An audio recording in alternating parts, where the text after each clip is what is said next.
Salamat sa Panginoon dahil sa umagang ito. Tapikin nyo nga yung mga katabi nyo o say hi. Kasi nandito tayo, maaga tayo para sa ating Panginoon, di ba? Very excited na ba kayo sa magaganap sa umagang ito? At alam ko, lahat tayo may baong mga pasanin. Pero sinasabi natin sabi ng ating Bible, Psalm 68:19, Blessed be the Lord who daily loads us with benefits, the God of our salvation. Sa wikang Tagalog, purihin ang Panginoon, ang Diyos nating nagliligtas. Dinadala araw-araw ang pasanin nating hawak. So, hawak pala ni Lord ang pasanin natin. So, why worry? While we can praise the Lord. So, handa na ba kayo na magpuri sa ating Panginoon sa umagang ito? Palakpakan natin ang Panginoon at tayo'y tumayo. Amang banal na nasa langit, salamat po, Panginoon, sa pagkakataong ito na pwede kaming sumamba sa iyo sa spirito at katotohanan, Panginoon. Salamat po sa lahat ng biyaya, sa pag-iingat mo, sa mga traveling mercies na binigay mo sa bawat isa sa nakaraang linggo, Panginoon. Salamat po sa aming buhay na pwede naming gamitin upang magpuri sa iyo, upang itaas ka sa pinakamataas na antas, upang papurihan ka, luwalhatiin ang iyong dakilang pangalan. Sa mga sandali pong ito, Lord, kung mayroon mo po kaming nagawang hindi nakalulugod sa iyo, Lord, lumalapit po kami. Pakalinisin niyo kami ng iyong mapagpalang dugo. In a few moments of silence, let's talk to our living God.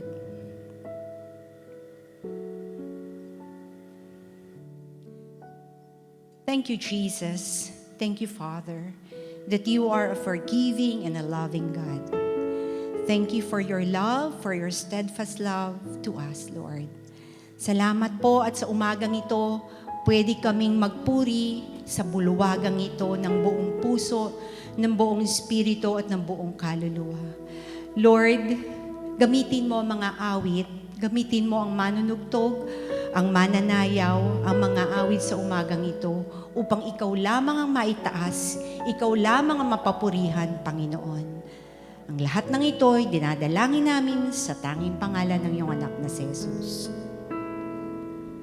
Glory, glory to the King of Kings and to the Lord of Lords.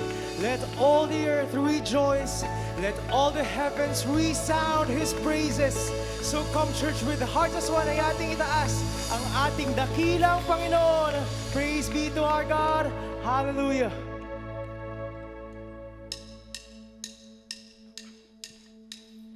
Praise the Lord, oh my soul. Praise the Lord, oh my soul. Praise the Lord, oh my soul. Praise the Lord, oh my soul.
ipagpapagwalhati ang aming bati sa inyo, aming dakilang Diyos, aming dakilang Panginoon na tunay nga na sa amin nagmamahal.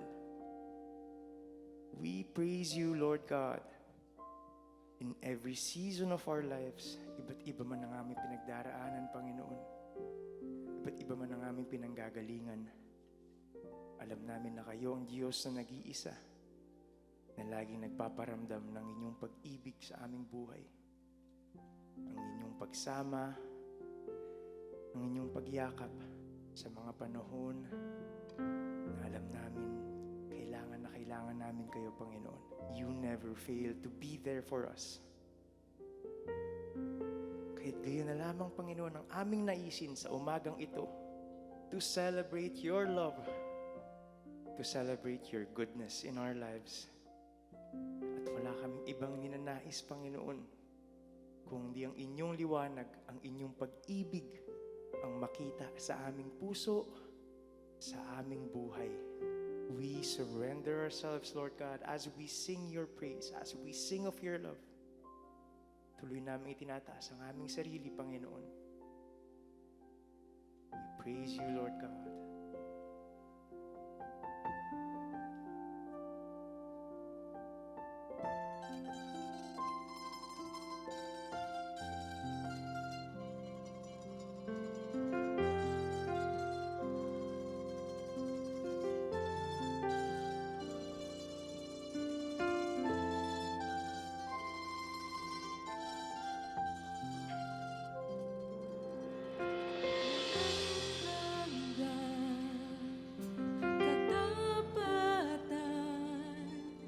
Sa buhay ko'y lagi niyong laan. Narito dahil sa biyaya niyo, habang buhay magpupuri sa inyo. Pupuri ka sa amin, itataas ang aking tinig. Itatanghal sa buhay ko'y langit kayo, O Diyos. Higit pa sa kalagitan, ang inyong kalwalhatian, kadakilaan niyo'y di mapapantayan. Walang hanggan, katapatan. Sa buhay ko'y lagi niyong laan. Narito dahil sa biyaya niyo, habang buhay magpupuri sa inyo. Pupurihin ka sa awit, itataas ang aking tinig. Itatanghal sa buhay ko'y langit kayo, O Diyos. Higit pa sa kalangitan, ang inyong kalwalhatian, kadakilaan niyo'y di mapapantayan. Jesus, sa inyo ang kapurihan, kalwalhatian ngayon at magpakailanman. Jesus, sa inyo ang karangalan, kapangyarihan ngayon at magpakailanman.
patuloy kami nagpapasalamat aming dakilang Panginoon sa kalayaan ng pagsamba na malaya kaming nakakalapit sa inyo, nakakapaghandog ng aming pinakamataas na papuri at pasasalamat na nagmumula sa kailaliman ng aming puso. Lord, as we seek to hear your word, dalangin po namin ay patuloy niyo po kaming pangunahan at patuloy niyo po kaming gabayan. To you we give back all the praise, all the glory, and all the honor. This is our prayer in Jesus' name. Luke 8:41 to 56. Dumating noon ang isang lalaking nagngangalang Jairo, isang tagapamahala ng sinagoga. Nagpatira pa ito at nakiusap kay Jesus na sumama sa kanyang bahay sapagkat ang kaisa-isa niyang anak na babae na maglalabindalawang taong gulang na ay naghihingalo. Habang naglalakad si Jesus papunta sa bahay ni Jairo, siniksik siya ng mga tao. Nagsasalita pa si Jesus nang dumating ang isang lalaking galing sa bahay ni Jairo. Patay na po ang inyong anak, sabi niya kay Jairo. Huwag na po ninyong abalahin ang guro. Nang ito'y marinig ni Jesus, sinabi niya kay Jairo, huwag kang matakot, manalig ka lamang at siya'y gagaling. Pagdating sa bahay, wala siyang sinama sa loob kundi sina Pedro, Juan at Santiago at ang mga magulang ng dalagita. Nag-iiyakan ang lahat ng naroon at kanilang tinatangisan ng bata. Ngunit sinabi ni Jesus, huwag kayong umiyak. Hindi patay ang bata. Natutulog lamang. Pinagtawanan nila si Jesus sapagkat alam nilang patay na ang dalagita. Ngunit hinawakan ni Jesus ang kamay nito at sinabi, bumangon ka, bata. Nagbalik ang hininga ng dalagita at ito'y agad na bumangon. Pagkatapos, pinabigyan siya ni Jesus ng pagkain. Manghang-mangha ang mga magulang ng bata. Ngunit pinagbilinan sila ni Jesus na huwag sabihin kanino man ang pangyayaring ito. Jairus and his daughter revisited. Salamat Panginoon dahil maaari po kaming magbabalik-balik sa napakagagandang mga kwento, mga naganap nung kayo ay narito sa lupa. Turuan niyo kami nahanapan ng mga sariwang kahulugan, mga bagong application ito sa aming buhay at nang sa gayon, patuloy kaming makinabang sa inyong mga katuruan at sa inyong mga mababalaghan na ginawa dito sa lupa. Be our teacher, our preacher, be our friend. We praise you, O Lord Jesus, and we thank you, Father, in the name of your Son, our Lord Jesus. Luke 8:41 to 56, isa-isahin natin muli.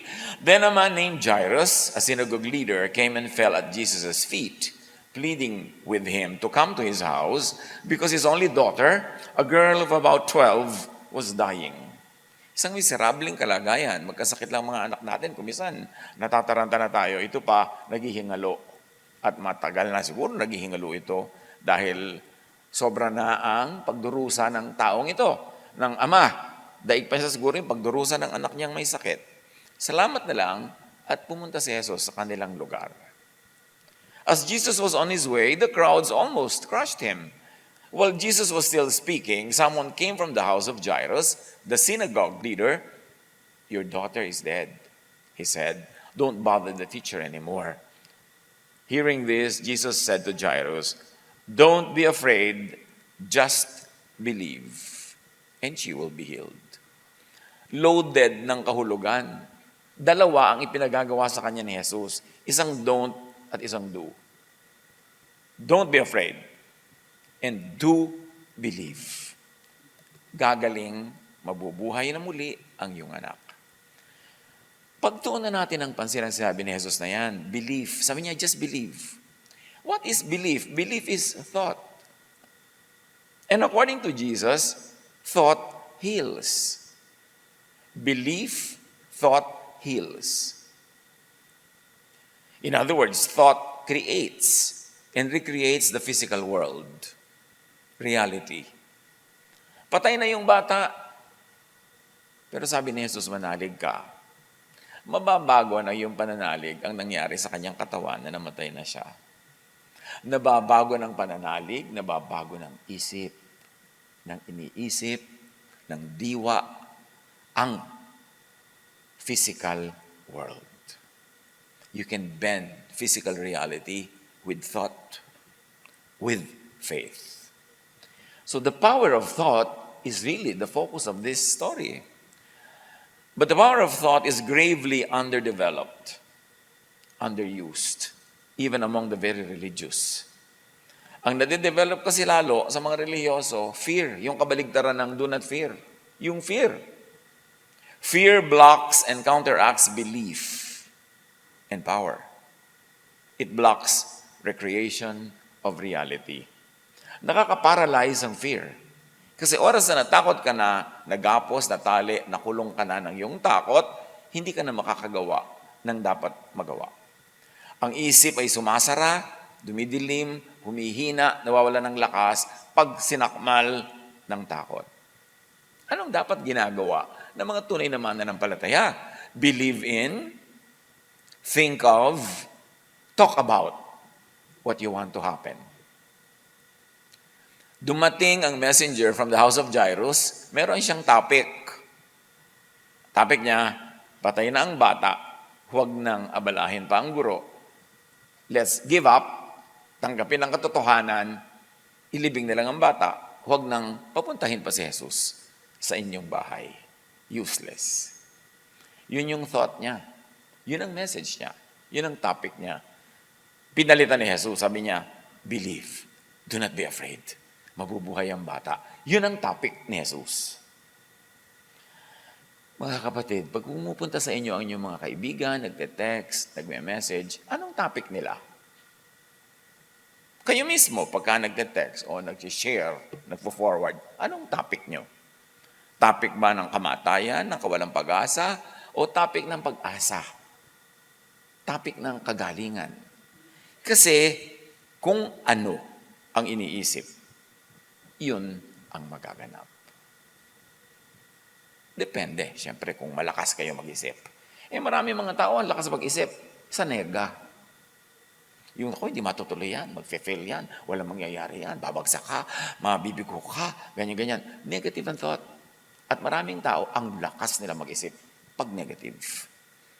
Kaya natatambakan ng kutakot-takot na negative ang buhay nila. Sa pag-unawa, sa napakarami mga himala ni Jesus at katuruan ni Jesus, once again, we shall attempt to touch on some quantum physics principles. Just a little bit. So we can triangulate our understanding of truth. Madagdagan ng one more leg, ang paan ng mesa na gusto nating magamit at tungtungan sa pag-unawa ng maraming matataas na bagay. When we mention quantum physics and physics laws, principles, we propose that we take one step further and see the very possible connection between spiritual laws and quantum physics. Sa tagal-tagal na po ng inyong lingkod na nagsasaliksik, nag-aaral, nagtatangkang umunawa ng Scripture, ang laki-laking tulong na tingnan ang mga itinuturo sa Scripture, lalo ni Jesus, from the lenses of science. Why? Because God is the author of natural law and science is just all about natural law. Kaya mahalagang maintindihan din yan. Huwag tayong matakot pag ganyan na yung mga topic. Yung iba na nosebleed na, inilalabas na yung mga panyo dahil, quantum physics, kakatakot. Pero hindi rin naman naiintindihan sa ibang angle yung mga katuruan. So, let's attempt. But we will not be labored to explain every time we mention quantum physics. Those interested may pursue this approach to understand and apply biblical teachings in new ways. Ngayon, yung ayaw, edi wag. Pero wag mangontra. Kasi again, kabaligtaran na naman yan ng pananalig. Anong itinuturo lagi sa atin ng Scripture, lalo ni Jesus? Ask and hope. Insist even. At ito naman sa quantum physics, tinatawag na observe, tunnel for what you want to happen. Natatandaan natin yung kwento ng Panginoon tungkol sa babaeng balo, na may kaso siya at siguradong matatalo siya sa court dahil nabili na nung kalaban niyang mayaman at makapangyarihan yung desisyon ng hukom. Pero hindi siya tumigil ng kakakatok, kapupunta sa bahay ng hukom na ito, lagi niyang inilalapit ang kanyang kaso na kahit napaka-imposible sa tingin ng lahat. Pero sabi ng judge, naku, matahimik na lang ang buhay ko, ibibigay ko na ang gusto ng babaeng ito. Yan ang tinatawag na tunneling. Tinatawag yan sa Bible na faith, insistence, steadfastness. Tinatawag naman sa quantum physics yan na observe, tunnel. Isipin mo yung gusto mo mangyari, ipilit mo ng ipilit, and do the natural thing to do, observe natural law also. Tulad ng babaeng yon, hindi lang siya nagdasal sa bahay niya, pinupuntahan niya talaga yung judge, kinukulit niya. So pinaglakip-lakip yung kanyang pananalig, yung kanyang pagpipilit, at yung kanyang natural and normal actions to be taken kung meron ka talagang gusto maganap. That's the equivalent of quantum tunneling. At alam natin na nangyayari yung gusto niya maganap, ibinigay sa kanya. Ang daming teaching ni Jesus sa ganyan, yung huwag kang tumigil ng kakakatok. Tulad yung tinuturo niya na, may kaibigan kang dumating, hating gabi, wala ka maipakain. Kumatok ka sa kapitbahay mo para humingi ka ng maipapakain sa bisita mo. At kahit natutulog na yan, sasabihin pa niyang nakapaligid na yung mga anak ko sa higaan, tabi-tabi na kami, tulog na kami. Huwag ka na, bukas ka na bumalik. Huwag kang tumigil ng kakakatok, babangon din yan, ibibigyan niya sa iyo yung kailangan mong tinapay. Quantum tunneling yun. Iba lang ang tawag. A phenomenon wherein a particle can penetrate a barrier that it should not be able to go through, quantum tunneling yun. Anything that can happen will happen given enough chances. Yan ang sinasabi ng quantum physics, which of course, even the scriptures say, in just another way, another terminology, the impossible becomes possible. At sabi nga ng anghel kay Maria, with God, nothing is impossible. Quantum mo yan. I-tunneling mo yan. At magaganap yan. In other words, give yourself, give your aspirations many chances. Pastor, 2 beses na po ako nag-fail sa bar. 3 mo iha. Talaga po? Apatin mo, 5. Pagsasawaan ka ng failure, maipapasa mo rin yan. Huwag kang give up. Never give up on your dreams. Kaya, sabi sa Bible, do not give up. Believe. Ask for it. Nothing is impossible with God. Sabi naman ng quantum physics, i-tunnel mo. Lagi mong isipin. Tapos gawin mo kung anong practical thing to do, mangyayari yan. Strive many times. Get as much help as necessary. Kaya mga iba, ipag-pray niyo ko, nakakatulong yon. Kasi maraming nagpe-pray, maraming nagtatunneling, maraming nagkukwantum yan, maraming asking in faith, at kung taimtim ang kanilang pananalig, at ikaw naman, ginagawa mo yung practical, nagpapapray kang pumasa sa exam, edi mag-aral ka, mag-review ka. Ganun, gawin mo kung anong pwede mong gawin physically, then the spiritual matter will be taken care of by the Spirit of God. Siguradong magtatagumpay ka. Ang problema lang, masyado tayo na condition ng failure. Ay, hindi mangyayari yan. Hindi yan matutupad. Ganito, ganyan-ganyan. Mahirap lang po kami. Pagka tinuturoan mo yung tao, bobo lang po ako. Wala po akong alam. Ikaw na nagsasabi, di yan ang mangyayari sa reality mo. Kasi yan ang sinasabi mo. Subukan nyo ito yung umaga, mga nalamin kayo, ang ganda ko. Susundin din kayo ng salamin na yan pagdating ng panahon. Hindi siya pwedeng manalo sa pananalig. Pero siyempre, gagawin nyo rin yung practical para matupad yung hinihiling ninyo. So, meron kayong gusto, maraming hadlang, do everything. Sabi naman ni Jesus, knock and the door will be open to you. It's the same thing. Huminto muna tayo ngayon ng kaiisip mga kapatid. Isa lang ang tanong ko sa inyo. Meron ba kayong napakahalagang pangarap na ginive up nyo na? Pick it up today. Tuloy nyo yan. Nothing is impossible with God.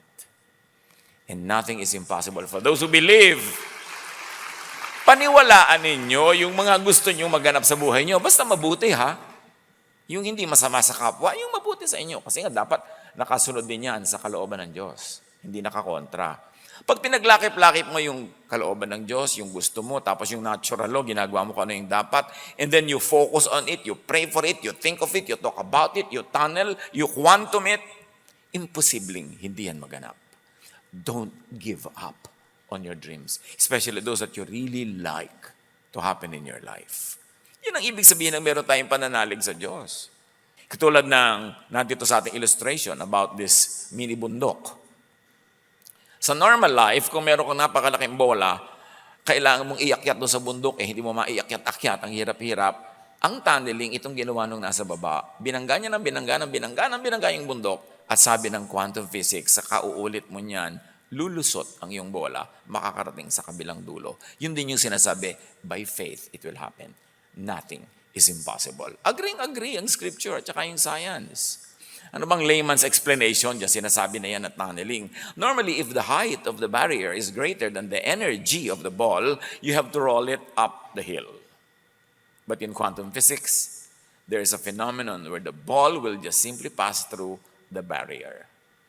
At yan yung inuulit-ulit nating kwento sa Luke 18:1-8. The persistent widow. The impossible became possible because with God, nothing is impossible. All possibilities spread out in all directions, including a direction that is beyond the barrier. Since there is a possibility that it can appear beyond the barrier, it will eventually.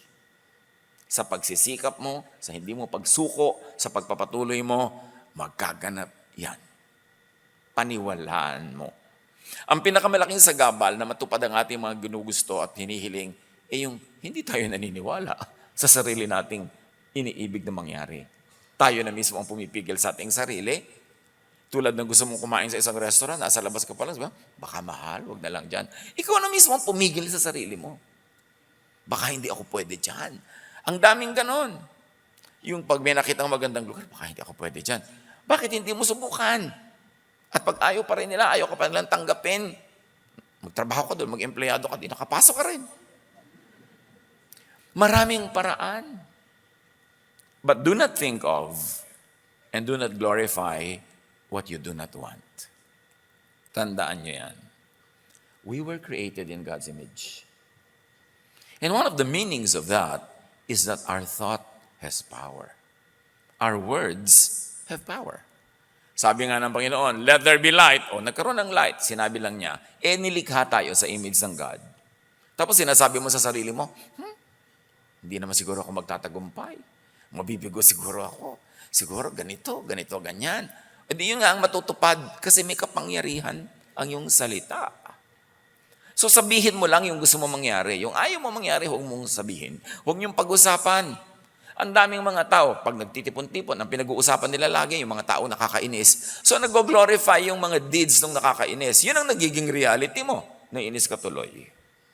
Huwag niyong pag-uusapan yung mga nakakainis. Kasi inilulublob niyo ang sarili sa mga bagay na negative.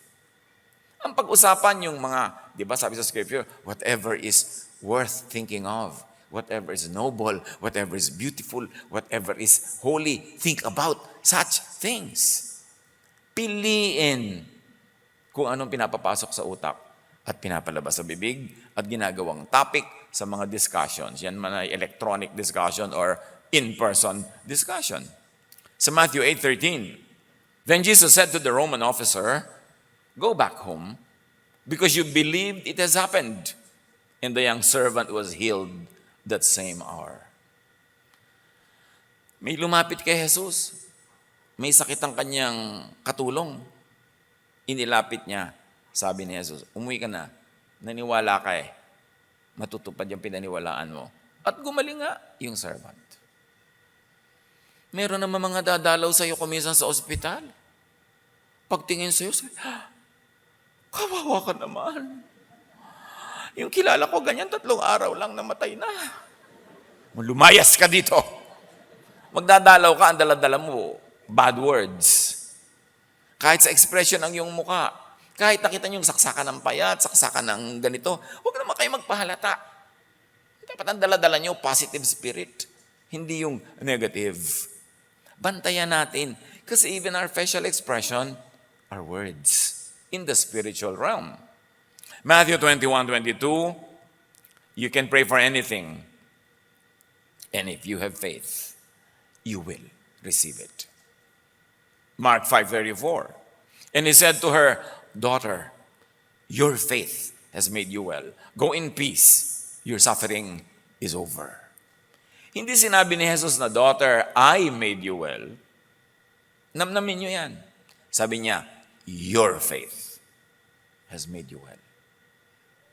Kaya dapat dinedevelop natin ating faith at dinidisiplina na ang tinutumbok lagi niyan yung mabuti, yung maganda, yung kaibig-ibig.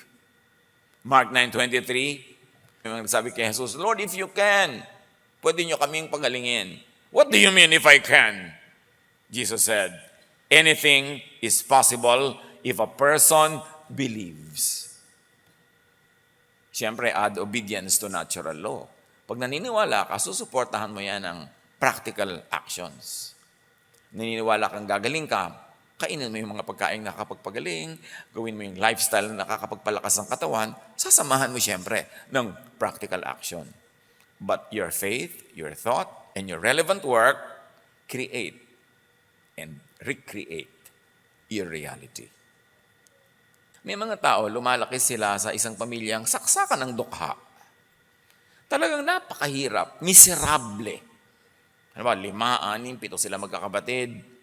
Pero may isa doon mag-iisip, ayoko nito. Ayoko ng ganitong buhay. Hindi ko to tinatanggap. Parang si Scarlett O'Hara, sabi niya, I shall never go hungry again habang hawak niya yung patatas. May gagawin ka sa buhay mo. Kaya may mga tao, kahit galing sila sa pagkadukha-dukhang angkan, umaangat, naiiba ang buhay. Bakit? Kasi hindi nila tinanggap sa isip nila na dapat ganun na lang sila forever. Meron naman kakausapin mo, sabi, ay, ganyan talaga yan. Wala tayong magagawa. Asahan mo na may mangyayari sa buhay niya. Sa salita pala niya, wala tayong magagawa. Ganyan lang talaga yan. Nasa salita mo yan. Nasa pananalig mo yan. Claim your destiny. Talk about it and work for it. James 5:15, such a prayer offered in faith will heal the sick. Underdeveloped masyado sa buhay natin yung faith department. Yung tunay na pananalig to the point na kiniklaim mo talaga. Ngayon, sa quantum physics, ang tawag dyan sa iniisip mo siya, pero iniisip mo in a positive way, gusto mo siyang baguhin, observation. Measurement, prediction, and expectation. Sabi ng quantum physics, you have to extract information from the system to change it. Kailangan tuunan mo ng pansin, baguhin mo, sa mababago mo, sa paraan mo, sa isip mo, sa action mo, and it's called observation, which is attention and belief. Observation necessarily changes the thing being observed, being thought of, being believed in. And there is such a thing, another quantum physics I like to put on the table, superposition. All possible outcomes of the system are superimposed on each other. Observation will force the system into one definite outcome. Ano lang ibig sabihin? Lahat ng pwedeng mangyari nandyan sa harap mo. Pipiliin mo kung ano ang gagawin mong katotohanan. Halimbawa, papasok ka ng college, sa mga magpapasok pa lang, nandyan yung possibility na pwede kang maging dropout. Merong pwede kang maging summa cum laude. Merong pwede kang maging athletic star. Merong pwede kang maging ganito, maging ganon. Lahat yon possible. Pipiliin mo kung ano mangyayari sa buhay mo. Halimbawa, meron dyan, possible na maging dropout ka. Lahat nagyayaya sa'yo magkating klase, sama ka naman. Lahat ng pang-enroll mo, ginastos mo na sa gimmick. Talagang patungo ka sa pagiging dropout. Anong ginagawa mo? Anong pinaniniwalaan mo? Anong iniisip mo? Anong sinasabi mo? At sino ang mga lagi mong kausap? Magkakaroon niya ng bearing sa iyong reality. Hindi tayo mga biktima ng buhay. Lahat tayo ay pinanganak na pantay-pantay na pwede nating piliin kung anong pwedeng mangyari sa atin. Pwede mong habulin, pwede mong pagtrabahuhan. Meron lang ang mas madali sa kanila kasi marami na, from the start, meron na agad silang mga plus factors. Pero hindi ko may plus factors sa simula, sila yung winner sa dulo. Ano ang ginagawa mo sa buhay mo? Stop thinking of yourself as a victim. Yung mga taong biktima ako, bakit ganyan? Kasi ang asawa ko ganito, kasi ang nanay ko ganun, kasi yung childhood ko ganyan. Sinisi na lahat. Pwedeng hindi mo na mapalitan yung nangyari sa nakaraan, pero pwede mong palitan ang paningin mo doon at kung anong gagawin mo doon para magamit mo siya ngayon at bukas. Nasa isip mo yan.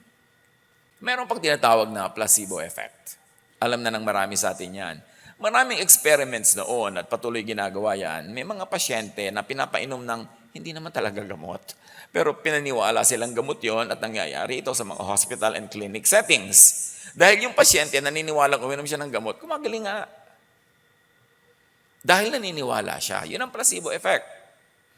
Di ba may mga lola tayo, mga tiya na pupunta pa lang sa doktor, gumagaling na sa daan. Kasi naniniwala siyang mapapagaling siya ng doktor na yon. Sabi kasi ng placebo effect, believing in a treatment creates a healing effect, even if the treatment is not supposed to heal. Your brain can convince your body with a fake treatment, the so-called placebo effect, and thus stimulate healing. Kaya meron pa nga tinatawag silang faith healing. Dahil naniniwala ka, pwede mangyari. Pero eto yung doktor, pagpasok sa klinik, sabi mo sa kasama mo, Doktor ba yan o bangkay? Bakit ganyan ang itsura niyan? Ayaw mo na agad maniwala sa kanya, sa palagay mo. Tatalab sa'yo yung ministration niya. Kailangan may pananalig. Kaya sabi sa ating illustration na to, yung sa placebo effect, sinasabi mo doon sa tao, eto magaling ka na, kahit na yung ipinainom mo, hindi naman totoong gamot, pero pag naniwala sa niya, I feel good already. Gumagaling na ako agad.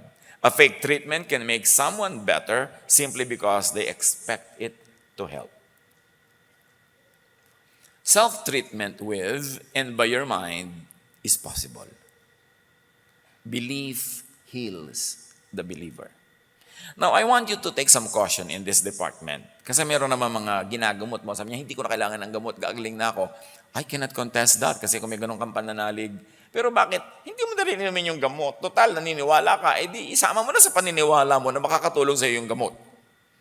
Kesa naman sa, hindi pala naman yun ang dapat mong asahan, medyo tagilid lang yung paniniwalaan mo na hindi mo kailangan ng gamot, kailangan mo pala tapos na-dead ka tuloy dahil hindi ka naggamot. So pag meron tayong ganun na mga desisyon na ayoko na magpagamot kasi nananalig akong papagalingin ako, no one can contest that kasi personal yun.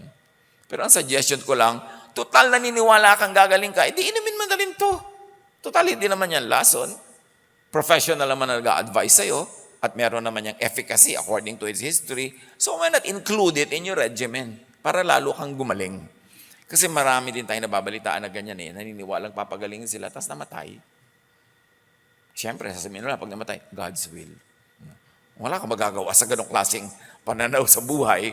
Pero why not drink it? Especially kung ma-afford mo naman. But really, when everything's down to the basics, belief heals the believer. Pag naniniwala ka sa anak mo na magaling siya, ini-encourage mo siya, gumagaling nga. Pero huwag ka naman pasalang naniniwala ka, binobola-bola mo siya, pinupuri mo, pero wala naman kayong ginagawa mag-ina para gumaling nga siya, para siya matuto, para siya madisiplina. Walang mararating yung ganong klaseng belief. Laging may kakambal na natural law. May kakambal na natural action. Thing to do. If P, then Q. Cause and effect. You want this effect? Do the cause. Cause it to become the effect. Para mangyari. Matthew 9:22. Jesus turned around and when he saw her, he said, Daughter, be encouraged. Your faith has made you well. And the woman was healed at that moment. Matthew 21:22. You can pray for anything, and if you have faith, you will receive it. How much of us actually believe these words? Kasi kung paniniwala pa lang na totoo ito, hindi ka na naniniwala, hindi nga ito magiging effective sa'yo. Kaya napakahalaga i-develop yung faith. Mark 9:23. Tulad ng binanggit na natin, what do you mean if I can? Jesus said, anything is possible if a person believes. At idinagdag pa sa James 1:6. But when you ask him, be sure that your faith is in God alone. Do not waver, for a person with divided loyalty is as unsettled as a wave of the sea that is blown and tossed by the wind. Kailangan meron din tayong paninindigan. Meron tayo talagang paniniwala at yun ay pinaninindigan natin. Baligtarin mo yan. What you think of and believe in, enough to fear it, could happen, could become your reality. Yung mga self-fulfilling negative predictions na laging pinaniniwalaan mo. Naku, pagtataksilan ako ng asawa ko, hindi niya talaga kaya maging faithful. Ikaw mismo sinasabi mo na, pinaniniwalaan mo na, naka-quantum mo. Baka kahit walang balak yung tao, pumapasok sa isip niya kasi yung palang pananalig mo ang nagpapasok sa kanyang isip. Kaya laging sinasabi ni Jesus, do not fear, only believe. Ngayon sasabihin mo, paano naman po ako maniniwala na yung asawa ko magiging tapat? May track record naman siya na ganito, ganon. Kaya nga baligtarin mo. Paniwalaan mo ng paniwalaan, sabihin mo, isipin mo, ipag-pray mo, tapos gumawa ka ng mga paraan para matupad in the physical world yung mga gusto mong mangyaring katapatan niya, mangyayari yun. Kasi kinukwantum mo. You are working by faith. Gusto mo talaga magbago yung nangyayari sa buhay nyo, edi baguhin mo sa isip mo muna, doon ka sa magsimula. Pag nabago mo yan by faith and in a strong way, susunod ang reality. Yan na yung mga sinasabi ng ang dami na nating binasa. At sinasabi ng quantum physics, superposition, all possibilities exist. At the same time, and to collapse the system to a particular outcome or possibility, information that relates to that outcome or possibility must be extracted by the observer. Kung ang mga ito ay parang gobbledygook sa inyo at hindi gulo, mag-research na lang kayo, nag-google naman yan eh. Balik-balikan nyo, pag-aralan. The reason why I'm mentioning these things, although to some people it may not mean anything, is for you to consider studying it at another time para nyo maintindihan. Tapos masasabi mo, ay, meron nga palang ganun. I'm only informing you na may ganyan talaga sa scientific world, sa quantum physics, na nag-agree sa mga biblical beliefs natin. At pag naisip mo na yon, pwede mo nang i-research. Hindi naman natin maintindihan agad-agad yan. Ako nga, hindi ko naiintindihan, nagpapanggap lang ako. So magpanggap na rin kayo. Tapos pag-aralan nyo, pag-aralan hanggang, ay, oo nga, nakita ko to. Why? Kasi ang tagal-tagal na natin nagba-Bible study, ang tagal-tagal na natin nag-aaral, marami pa rin hindi talaga natin maintindihan o ma-operationalize. So why not try this one? Because we believe that science could be God's last prophet. Yung talaga magpapaliwanag ng maraming hiwaga na hindi maipaliwanag ng relihiyon, pwedeng ipaliwanag ng science. And don't be allergic to science because God is the God of science. God is the author of natural law. And all sciences are only premised on unchanging natural laws. At yung observation, sinasabi, it causes the system to collapse into a single outcome out of many possible outcome. May sinabi pa itong si Neil Donald Walsh. Quantum physics tells us that nothing that is observed is unaffected by the observer. Pag inisip mo yan, ipinag-pray mo yan, pinagtuunan mo ng pansin, pinag-usapan, pinagtrabahuhan, maapektuhan mo siya. Hindi pwedeng hindi. That statement from science holds an enormous and powerful insight. It means that everyone sees a different truth because everyone is creating what they see. At kung minsan, yan ang problema sa conservative religion. Hindi ka binibigyan ng karapatang mag-isip for yourself. Dinidikta na sa'yo kung anong paniniwalaan mo. Kaya tuloy, ikaw naman, nagpapanggap ka nga naniniwala dahil baka matiwalag ka pag sinabi mong hindi ka naniniwala. Pero hindi mo naman talaga naiintindihan, therefore hindi effective. Kaya dapat intindihing mabuti para pakinabangan. Belief heals and affects even third-party beneficiaries and objects. Kaya kuminsan yung mga unbelieving husband, unbelieving son or daughter, sa paniniwala ng ina, sa kape-pray niya, sa mga ginagawa niyang practical things, ang nagiging uwian din nagkakaroon ng effect doon sa taong yun. Luke 7:1-10. There's a centurion servant who was sick and about to die. The centurion heard of Jesus and sent some elders of the Jews to him, asking him to come and heal his servant. So Jesus went with them. He was not far from the house when the centurion sent friends to say to him, Lord, don't trouble yourself. For I do not deserve to have you come under my roof.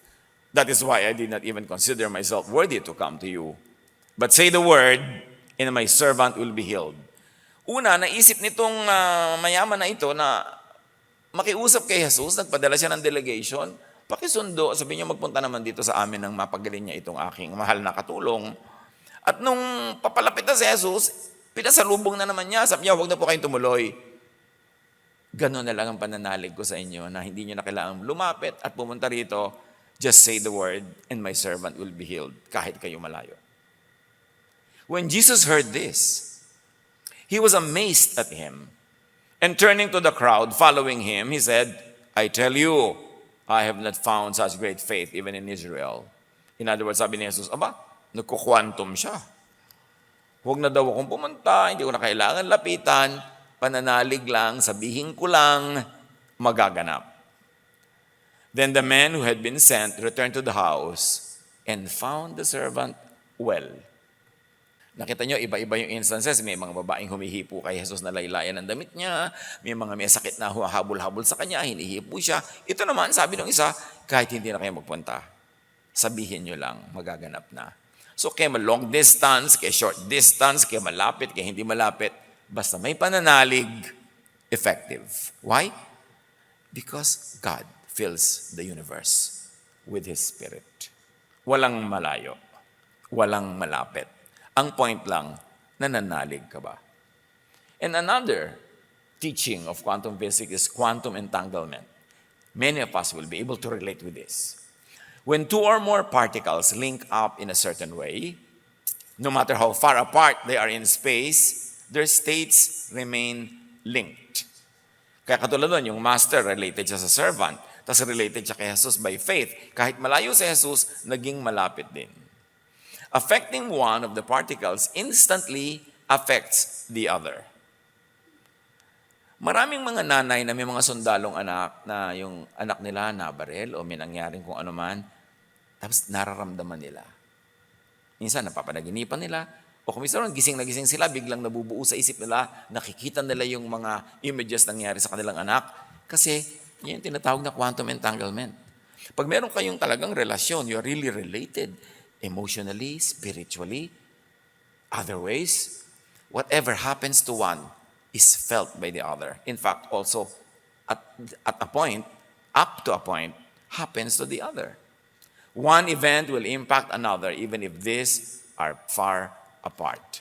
Kaya itong ating illustration ng tinatawag nating quantum entanglement, nakita nyo sila ay dalawa, pero meron silang entanglement, meron silang koneksyon, yun man ay pag-ibig, yun man ay espiritu, yun man ay pagkakaunawaan. Kahit malayo yung isa, ay actually connected pa rin sila. Kaya sinasabi ng iba, kung minsan merong na iniisip mo, naisip ko rin. Yung nararamdaman mo ko rin kahit magkalayo. The Spirit tells us that.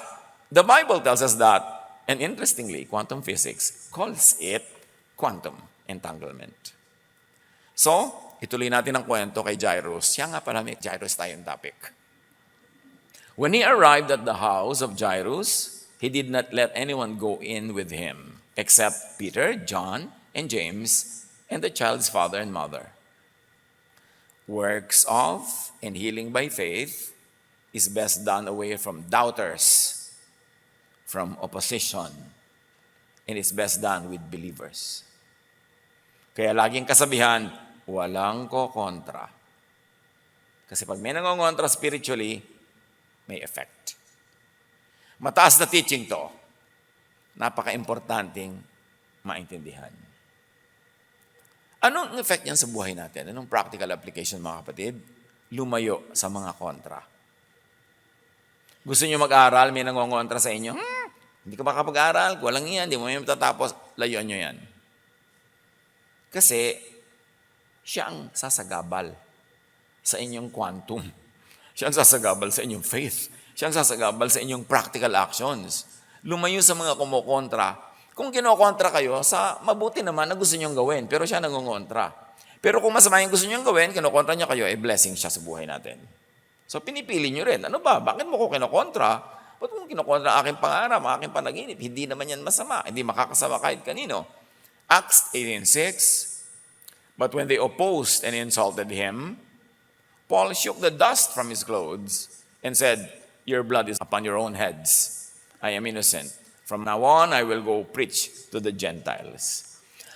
Nagtuturo si Pablo ng napakagandang salvation by faith, salvation by grace, salvation by love, as kontra sa kinagawian na katuroan ng mga Hudyo na kababayan niya na salvation by law, by obeying the law. Wala naman nakaka-obey, so sino masisave dyan? So tinuturoan niya, alam niyo may salvation talaga through Jesus by grace, by the love of God. Ayaw siyang pakinggan. Nililibak pa siya. So sabi nitong si Paul, bahala kayo sa buhay niyo. Mula ngayon, ayoko na magturo sa inyo, sa Gentiles na lang. Itinatabay ng lack of faith, ang otherwise ay great teaching or teacher.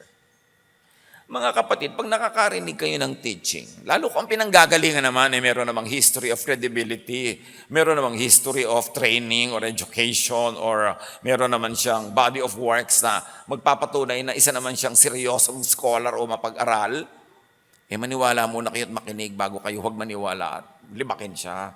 Kasi kayo mawawalan. Katulad nitong mga Hudyo na to, ayaw nila maniwala kay Paul, di tinalikuran sila. Kanya, Gentile sila nga ang tuturuan ko kung ayaw nyo. Kasi bakit mo iti-insist sa ayaw maniwala? Dapat hanapin mo yung maniniwala agad para yung oras mo hindi na sayang. Nagtanim ka sa matabang lupa na munga agad kasi pipilitin mo yung lupang ayaw namang tanggapin yung seed na itatanim mo. 1 Corinthians 1:10, let there be no divisions in the church. Rather, be of one mind, united in thought and purpose. Bakit kailangan may unity sa church? Ang daming dapat gawin. Ang daming dapat pag-aralan. Ang daming dapat marating ng pananalig at kaalaman, pero hindi makakarating doon kung kontrahan ang kontrahan. Kaya dapat merong unity. Ngayon, pag irreparably magkaiba, maghiwalay na lang, peacefully. Hindi nyo naman kailangan mag-away dahil lang magkaiba kayo ng pananalig. Hindi, maghiwalay kayo, pero hindi nyo kailangan mag-away. Magkaiba lang kayo ng level of understanding, magkaiba ng direksyon ng pinupuntahan ng utak nyo, pero hindi kailangan masamain nyo ang isa't isa. Amos 3:3, do two walk together unless they have agreed to do so? So dapat may agreement. Tanong, paano kung magkaiba ang inyong ibig at sino o alin ang magwawagi? Nagpe-pray ka, Lord, ibigay mo po sa akin itong si Papa A. Pero yung isang babae din doon sa kabila, pinagpe-pray din niya si Papa A. Pareho kayo nang pinagpe-pray. Sinong mananaig? Baka wala sa inyo kung ayaw sa inyo ni Papa A. Di ba? Pero yung mas malakas ang faith, yung mas maraming katulong sa observation and tunneling, meaning sa prayer, at yung mas malakas at mas ayon sa natural law, yun ang maraming chances na matatunnel niya, ma-observe niya, makukuha niya by faith. So sama-sama yan, pananalig, katulong sa pananalig, pagdarasal, o hindi lang dasal, katulong mo sa paggawa ng project, pagkatulong mo sa ginagawa mong dapat mangyari, tapos ginagawa mo ang dapat mong gawin, lumalaki ang chances that you can tunnel, that it can happen. Participatory yan, hindi mo lang basta hinihingi na lumaglag from heaven. Ecclesiastes 4:9-10, 2 people are better than one because together they have a good reward for their hard work. So unite. Work with fellow believers. Work with the like-minded. Pag meron kayong gustong gawin, lalo mahirap, hindi madaling gawin, hanapin nyo agad yung kakampi nyo, katulad nyo ng pananalig, katulad nyo ng ibig, para mas madaling masimulan at mangyari. Kaysa nakakatatlong taong ka na nang kakukumbinsi dito sa mga taong samahan ka, samantalang may iba namang sasama sa'yo. Dapat ginagamit ang ating discernment. Be a dreamer believer or help a dreamer believer.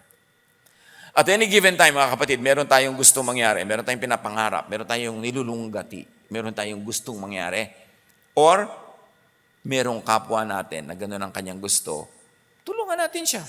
Lalo kung hindi naman tayo busy with our own project, dahil hindi naman malinaw sa atin kung ano gusto natin mangyari ngayon, ba't di natin gamitin ang ating energies na tumulong sa iba, na mangyari yung gusto nilang mangyari. Sa quantum physics, sinasabi, the observer effect has parameters that affect the system. The intensity of the observation or the intensity of faith, the predicted or expected result or outcome, kung ano ba talaga ang gusto mong hinihiling at malinaw sa isip mo kung paano mo gagawin yon, and the number of observers. Kaya nakakatulong din na may kasama ka sa prayer. Measuring and observing the same system or expecting the same outcome. Napakarami. May kabaligtaran pa yung may nangongontra. Kaya kasabihan, walang kokontra, meaning sa sinasabi sa quantum physics, lower interference or lower blur, which is another matter, i-research na lang. Binanggit ko na para meron kayong lead what to study. May kabaligtaran ng placebo effect. Yung tinatawag na nocebo effect. Kabaligtaran yan. It's opposite of the placebo effect. A nocebo effect occurs when negative expectations of the patient regarding a treatment cause the treatment to have a more negative effect than it otherwise would have. Yung lagi mong iniisip, binibigyan ka pa lang ng gamot, ma-allergic ako dyan, ma-allergic ako. Ayan, na-allergic na ako. Hindi ko pa nga itinuturok. No, na-allergic ka na agad. Pagka nag-expect ka na maraming negative, you can make it happen. Yun naman yung nocebo effect. Maraming ganun. Papakainin mo pa lang, naku, masama sa akin yan, kung ano mangyayari sa akin.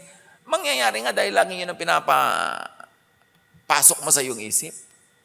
Alam niyo yung pagkain, Diyos naman ang gumawa ng mga pagkain. Huwag kayo lagi magbintang na masama yan, masama yan, masama yan.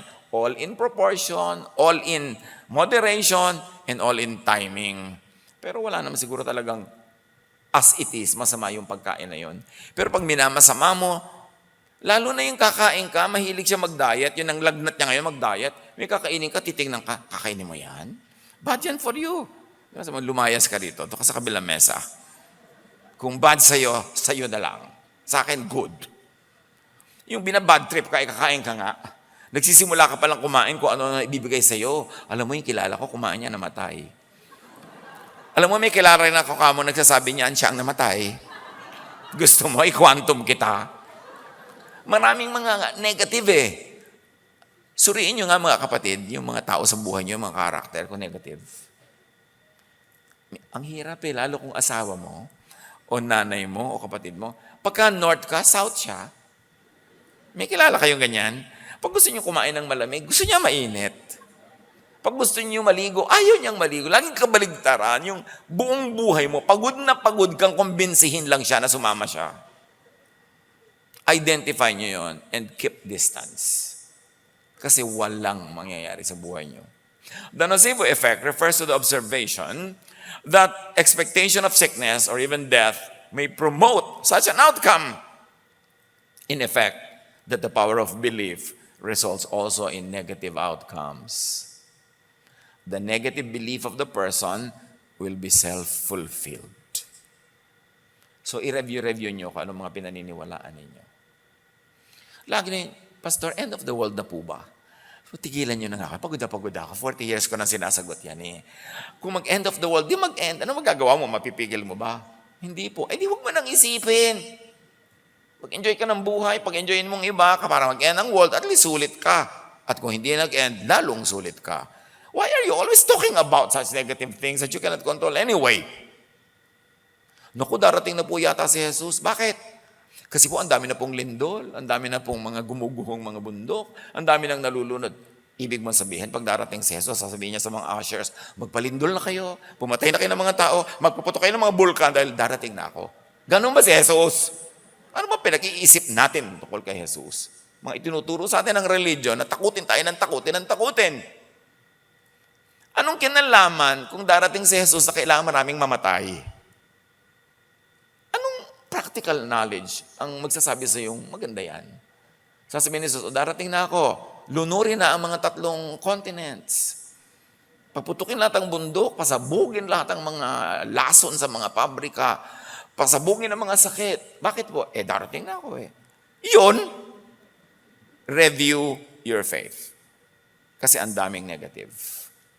Lahat ng binabasa nyo, lahat ng pinaniniwalaan nyo, i-review nyo. Kasi dapat agree sa common sense.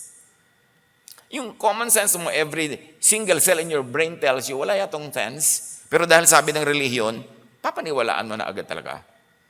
Binigyan tayo ng Diyos ng utak para gamitin, para mag-isip. So, avoid the negative outcomes. Yan yung nocebo effect. Makikita naman natin sa illustration natin. Sinasabi sa iyo na, ay, may masama mangyayari sa akin, may masama, ayan, nangyayari na nga. Mangyayari na nga. Control your life by controlling your thought. Kaya naman lagi ang turo ni Jesus, do not fear. Lalo na, do not think of and talk about and glorify the nega. Meron kayo nakakainis sa kamag-anak, bakit siya ang lagi niyong pag-uusapan? Bakit hindi niyo pag-usapan yung nakakatuwang tao? May mga pangit na nangyari, bakit lagi niyo na pag-uusapan ninyo? Uso pa ngayon kahit sa mga social media, yung ang ganda-gandang mga artista nung araw, ipapakita lang yung picture ngayon na kulukulubot, na ang tanda-tanda na. Bakit kailangan mo ipakita yan? Nangyayari naman talaga sa lahat ng tao. Why can't we just enjoy the idea that somebody could be beautiful at a certain period of her life, and after that, Her beauty changes. Bakit kailangan i-glorify? Para matakot ka, tatanda ka rin, kung ano-anong iniisip mo. Marami tayong dapat control na gawin sa takbo ng ating utak. Balik kay Jairus. Meanwhile, all the people were wailing and mourning for her. O yan, nega na. Iyakan na sila. Stop wailing, sabi ni Jesus. She is not dead. She is not nega, but only asleep. Positive. Nakita niyo how Jesus counteracts all negativism. Kaya ako, mga kapatid, kung kayo, pamangkin ko sa Facebook, ayoko ng crying emoticons. Yung ganyan. Pag nakakita ko ng ganyan, sa pamangkin, tigilan mo yan, ibablock kita. Lalo na yung bumabaha ng luha, dalawang mata, ang dami-daming ganon. Bakit mo kailangang lagyan yung page ko ng mga nag-iiyakang emoticon? Ayoko niyan, bigyan mo ko ng masaya. Kasi yan ang iniisip mo, yan ang mangyayari sa'yo. Kung kayo mahilig maglagay niyan, tingnan niyo buhay niyo, siguro malulungkutin nga kayo. Because the emoticons you put there is your prayer. It is your thought. It is your prayer. Kinukwanto mo. Nangyayari nga. Kaya tigilan ng kada drama. Mag-isip ng mabuti, yung maganda. Palitan nyo ang nangyayari sa buhay.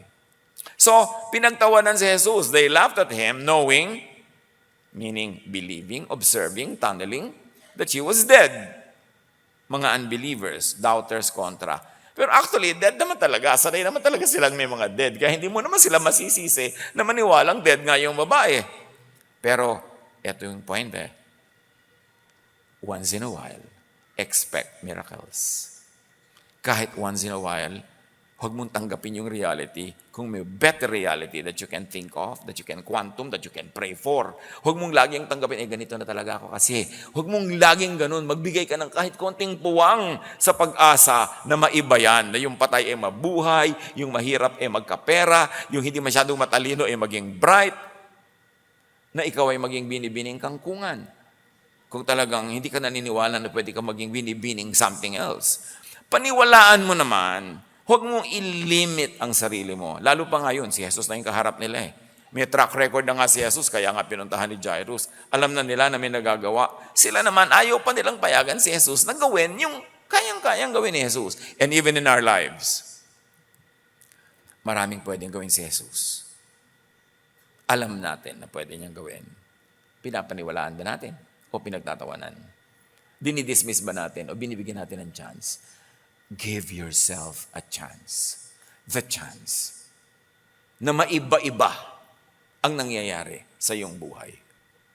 Give Jesus a chance to do His thing. But He took her by the hand and said, "My child, get up."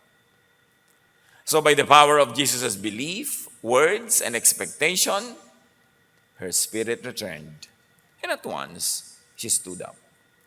Jesus' touch and words raised the dead girl back to life. And whatever death is that haunts you right now, or haunts your loved one, the touch of Jesus can give you back your life. Kung yan naman ay pag-asa mo, panaginip mo, relasyon mo, no, nothing is impossible when Jesus touches your life. Open yourself to that possibility. Never say no to a possible miracle. Never say no because you don't believe. O dahil lang nadala ka na, tinuruan mo na ang sarili mong tanggapin the minimum, the least, or the nothing. Give yourself a chance because Jesus is God of impossibilities.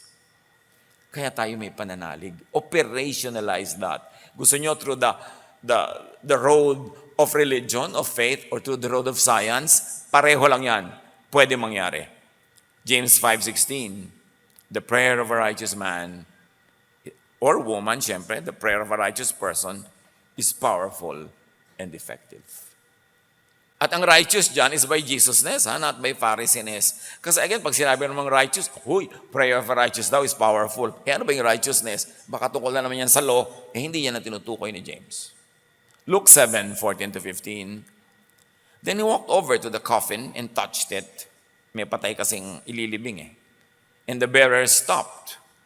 Young man, Jesus said, I tell you, get up. Then the dead boy sat up. Walang imposible. Don't give up. John 11:43 to 44. Then Jesus shouted, Lazarus, come out. And the dead man came out, his hands and feet bound in grave clothes, his face wrapped in a headcloth. Jesus told them, unwrap him and let him go. Then Jesus told them to give her something to eat. Back to the daughter of Jairus. Her parents were astonished, but he ordered them to not tell anyone what had happened. Ano ang mga kasaysayan na yan sa buhay natin? Tayo rin kasi yan eh. Tayo si Jairus, tayo yung daughter ni Jairus, tayo yung bleeding woman dyan, tayo lahat yan. How do you operationalize the power of God in your life? Believe. Do not surround yourself with negative people. Do not fill your heart and mind with negative thoughts. Be changed by the renewing of your mind. Turuan niyo po kami, Ama, na magbago ng pag-iisip kung kulang ang aming pananalig. At kung marami naman, salamat po. Turuan niyo kaming mas damihan pa, mas maging makapangyarihan pa ito. Teach us to be discerning para malayo pa lang alam na namin na negative thoughts yung pumapasok at huwag na naming i-entertain. Turuan mo kami, Panginoon, na paalisin sa loob ng aming isip ang mga negative thoughts na pumipigil sa power that you have given us before the foundation of the world. Salamat dahil pwede kaming kumonekta sa power niyo. And by understanding the many mysterious teachings of Scripture through the lenses of science, we can appreciate you more. Turuan niyo kaming dagdagan ang aming vocabulary. Dagdagan namin ang aming alam, ang kaya naming malaman by opening up ourselves to more knowledge, to new knowledge that only points to you. Kayo naman ang punot dulo ng lahat ng karunungan, lahat ng kapangyarihan. So teach us. Gawin niyo rin po kami, Lord, ng mga instruments para maging positive presence kami sa buhay ng iba, positive influence, and positive help. Magbulay-bulay tayo sumandali. Dinggin ang tinig ng Espiritu para sa napaka-personal na application sa atin ng mga bagay na ito. Be with the Lord in silent reflection.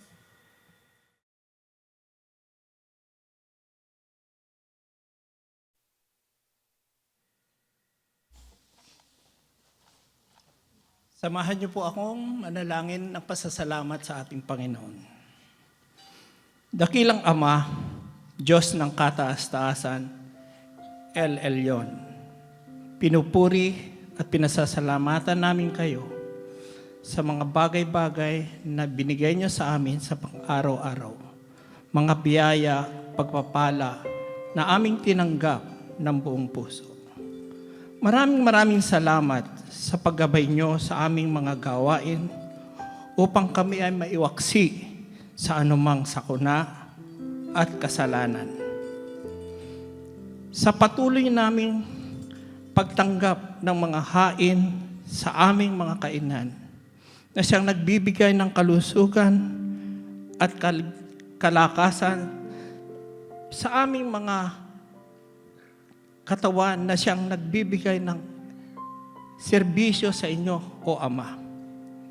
Salamat sa paghipo niyo po sa aming mga katawan, sa mga aming kasukasuan, para mapawi ang anumang kirot at sakit ng aming nadarama na siyang nagpapahina sa amin.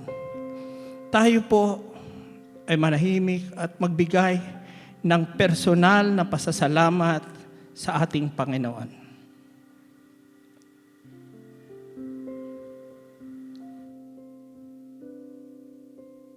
We thank you, Lord, for the privilege that you have given us.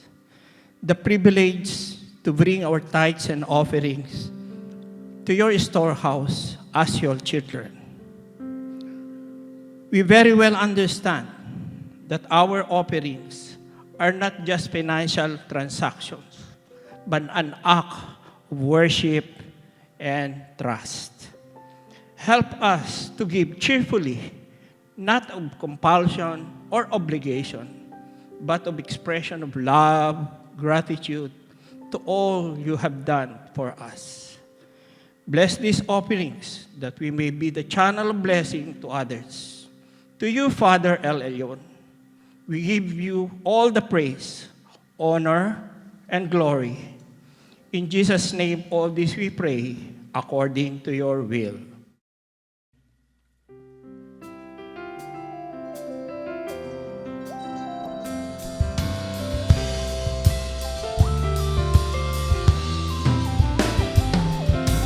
Aking mga kamay, naghahandog tanging alay.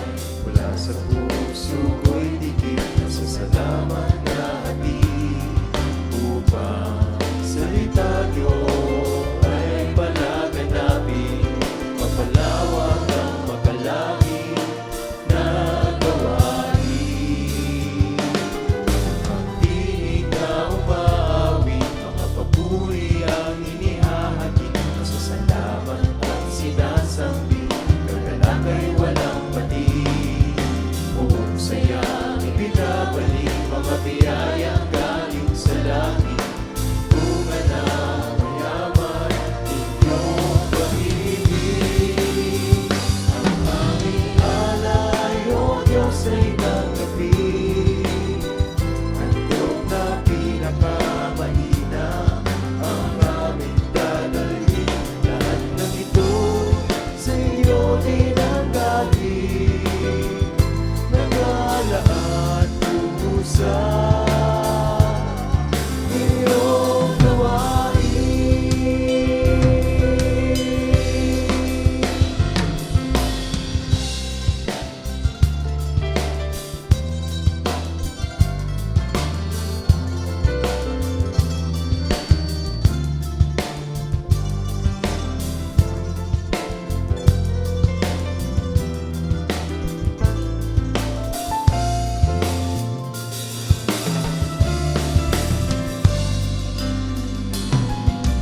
Aking mga kamay, naghahandog tanging alay. Mula sa puso ko'y tingin, pasasalamat na hatid.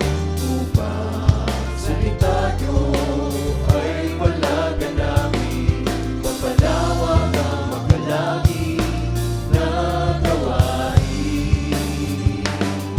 Ang tinig na umaawi, mga papuri ang inihahatid. Masasalamat at sinasabi, kagalak ay walang pati. Buong saya ibinabalik, mga biyayang galing sa langit. Bunga ng mayaman, ang inyong pag-ibig. Ang aming alay, O Diyos, ay tanggapin.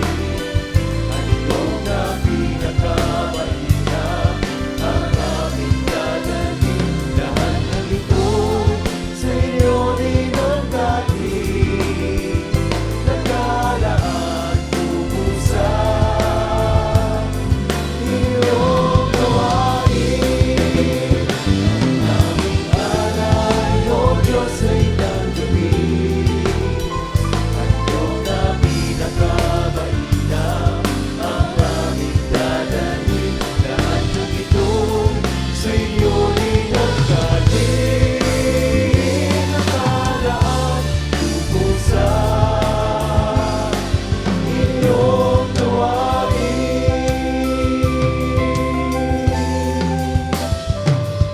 Walhati sa Diyos na may likha sa aming handog. Malugod kayo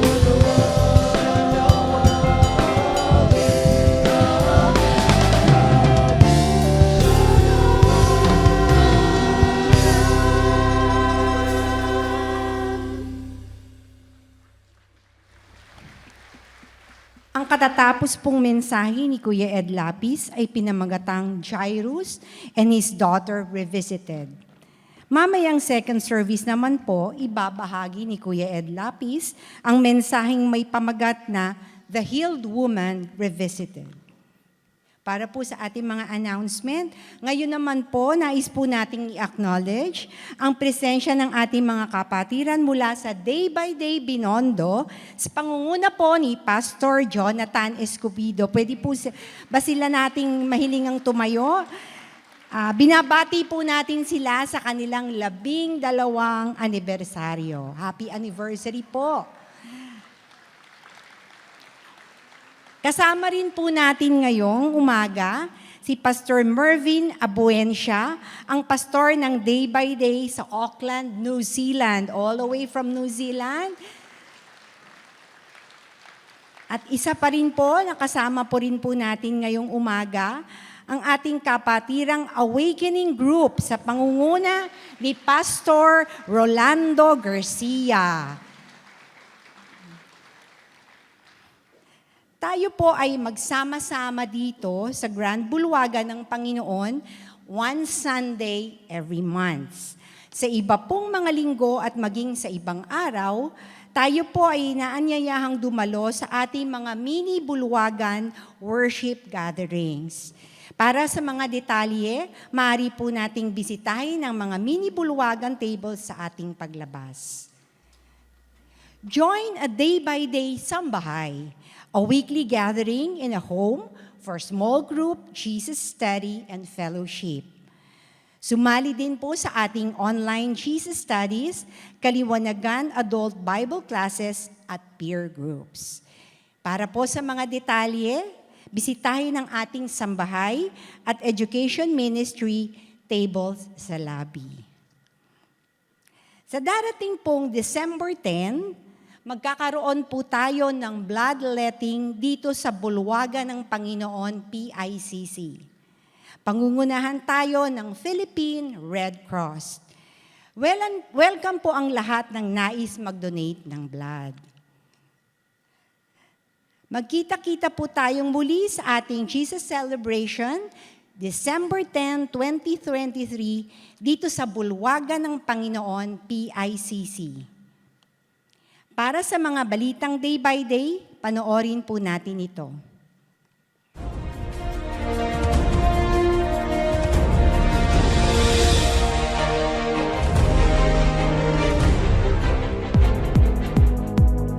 Sa pangunguna ng ating Day by Day Cares Ministry, tuloy-tuloy ang pag-abot natin ng biyaya sa mga street dwellers at mga kababayang nangangailangan. Narito po ang mga nabigyan natin ng maiinit na pagkain sa buwan ng Oktubre.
Purihin si Jesus, ang ating kataas-taasang Diyos.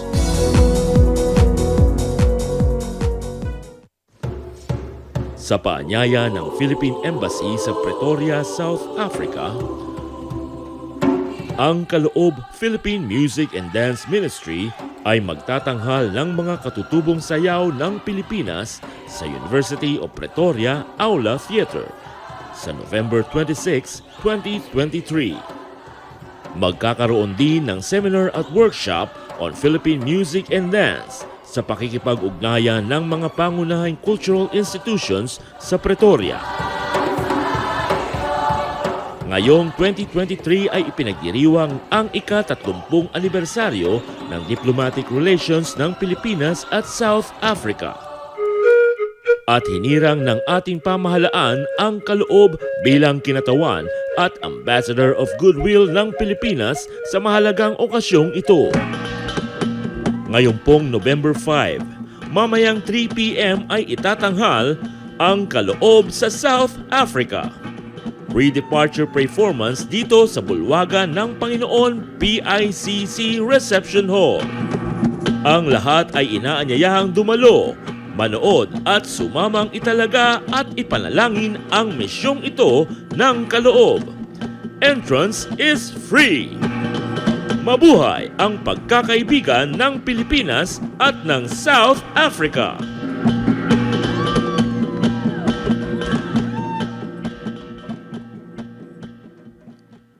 Tayo po ay tumayo para sa ating closing prayer. Aming Diyos sa langit na makapangyarihan sa lahat, kami po ay dumudulog sa inyo, nagpupuri at nagpapasalamat sa mensahe na inyong ipinagkaloob sa amin. Salamat po Panginoon sa mensahe na nagpapabago, nagbibigay ng kaliwanagan, kapahingahan at patnubay sa amin. Tunay nga po, O Diyos, nothing is impossible to you, our Almighty God. Kayo po ang Diyos na mahabagin, Diyos na nagbibigay kagalingan, kayo po ang Diyos na nagbibigay ng buhay na masagana at buhay na walang hanggan. Nawa po ang mga butil ng katotohanan na amin pong narinig ay mag-ugat ng malalim, magbunga, yumabong, hanggang ito ay aming maipamuhay at maging gabay sa aming mga desisyon at pagkilos. Thank you, O Lord, for the freedom and the privilege that we could all gather here today to praise you and to worship you in spirit and in truth. Heavenly Father, we ask that you encapsulate us with your love that cannot be broken.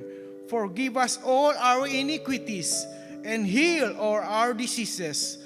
Bless us with all your perfect peace.